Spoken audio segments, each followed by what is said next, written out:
I pledge to every citizen of our land that I will be president for all Americans. In a stunning upset, businessman Donald Trump is elected the next president of the United States. What does it mean for the US and beyond? Hello, I'm Anand Naidu, and this is The Heat.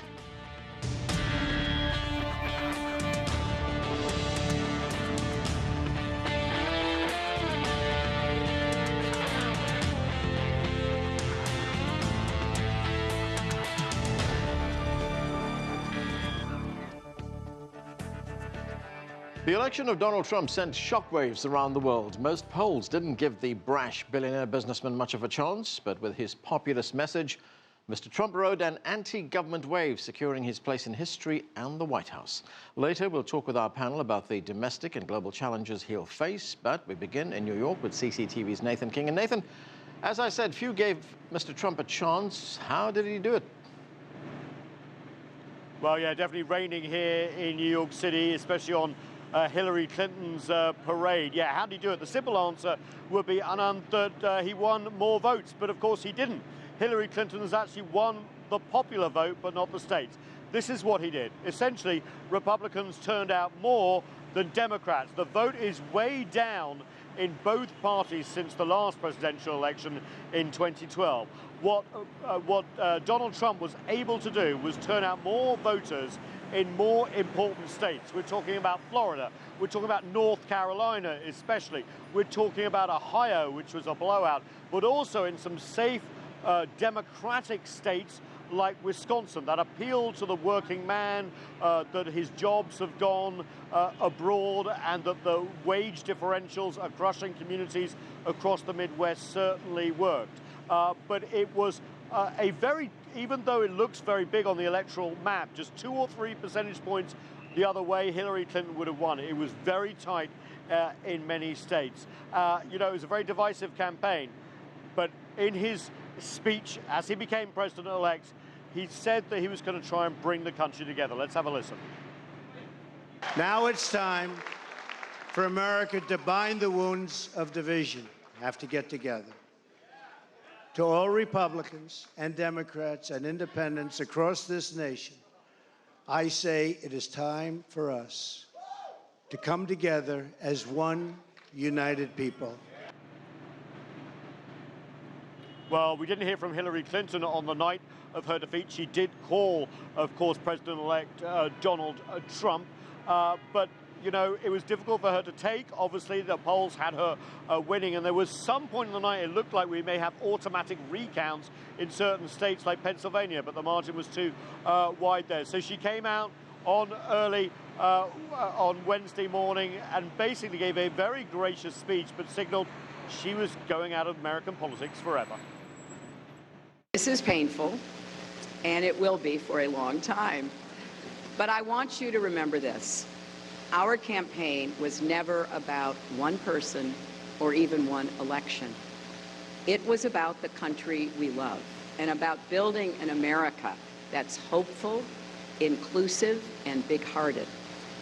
We have seen that our nation is more deeply divided than we thought. But I still believe in America, and I always will.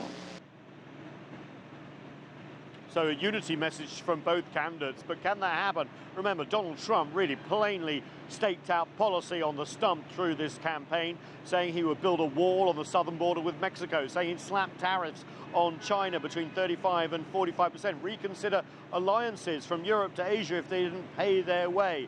All these policies were spelled out on the stump in terms of campaigning. What will happen now when he's president? Nathan, relations with China and Russia and the war against Islamic State, they're just some of the global challenges that the next president will face. What can we expect from a Trump administration? That's a very good question. The one thing about Donald Trump and his supporters he was plain speaking and said things quite simply. It wasn't a lot of policy talk, which means we have a bit of a policy gap as we go into the transition period. What I do know is that Donald Trump's closest advisors, for example, on China, have advocated a very adversarial stance. Peter Navarro out of the West Coast, for example, is one of them. We know from what he said about Russia that he would like to bury the hatchet when it comes to differences over the Ukraine and Syria. Wouldn't it be wonderful, he said, if we had good relations with Russia? He's threatened to bomb the expletive out of ISIL with not much detail, so we'll have to wait and see there. We're going to have a look at who he puts in these positions. Now, remember, Secretary of State, very important position. There's been lots of talk about John Bolton, the former UN ambassador under George W. Bush, who was very combative. We'll have to wait and see how he shapes his cabinet, how he shapes his team. But we need a lot more meat on the bones when it comes to foreign policy and domestic policy too.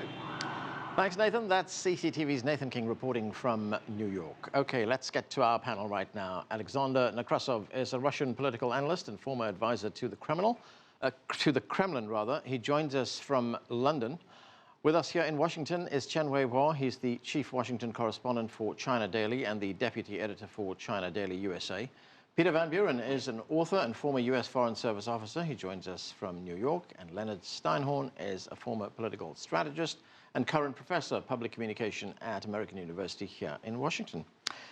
Thanks to all of you for joining us. Lenny, let me start with you. A clear victory for Donald Trump. He won in many states that we thought would go to Hillary Clinton. Candidates often talk about building coalitions to get to the White House, or groups of people that they hope would help them get there. Where did his support come from? Well, his wasn't necessarily a coalition. It was a base of support from people who felt politically and economically dispossessed. These are a lot of folks in the industrial Midwest where you've seen trade eat away at jobs, deindustrialization eat away at jobs, the quality of life declining in many ways, unemployment high, difficulties in sort of raising their families and making ends meet. These are folks who felt that the elites, that government, that Washington wasn't listening to them, and Donald Trump said, "I am your voice."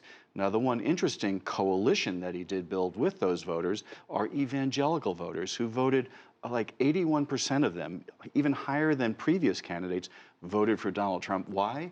Because they too felt dispossessed in the political system. They saw all of these issues such as same-sex marriage and abortion going in a direction that they didn't like, and they wanted somebody to fight for them. Donald Trump was the coalition that knit together the people around him. Now, on the other side, very quickly, Hillary Clinton, did she get the kind of support she was expecting from African-American voters? Well, she got, very high support from African Americans, as she did from Latinos. But once again, there was an enthusiasm gap. You saw those rallies with Donald Trump. His rallies were basically motivators for people to go out and vote. You didn't have the same thing with Hillary Clinton. People were saying, yeah, I like her, but, or I'll vote for her because she's not Donald Trump. She didn't have an overriding message or theme to fire people up. So you saw less turnout among the African Americans, even though she won among them very handily.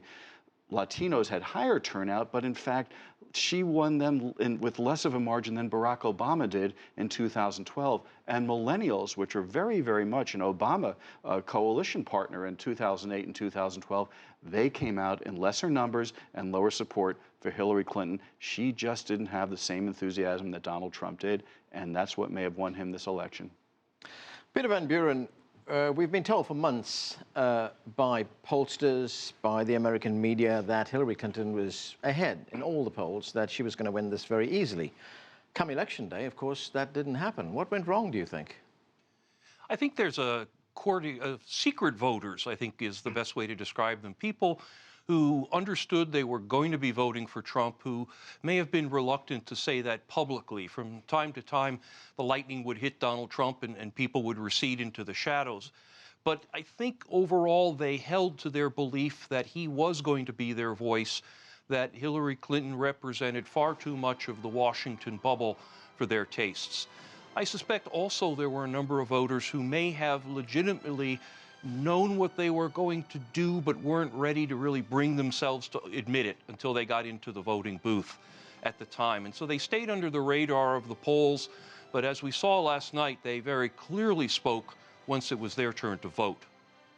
Alexander, what is your view on the outcome of this election, and especially with the election of Donald Trump? What does it mean for relations with Russia and the United States?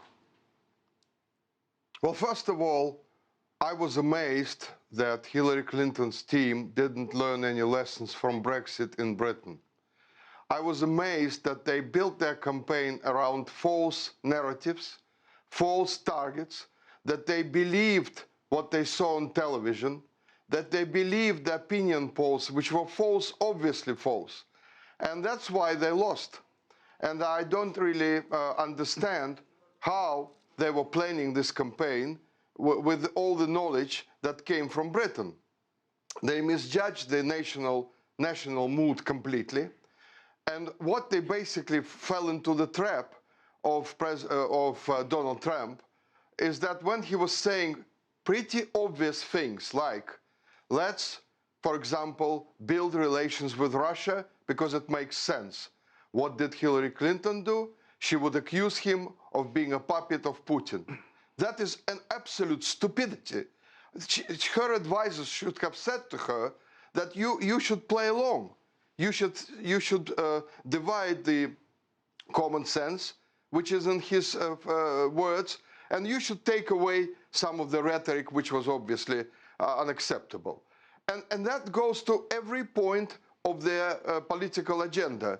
Whether Trump would be saying something quite realistic and sensible on the economy, Hillary Clinton would attack him and say that he's talking rubbish.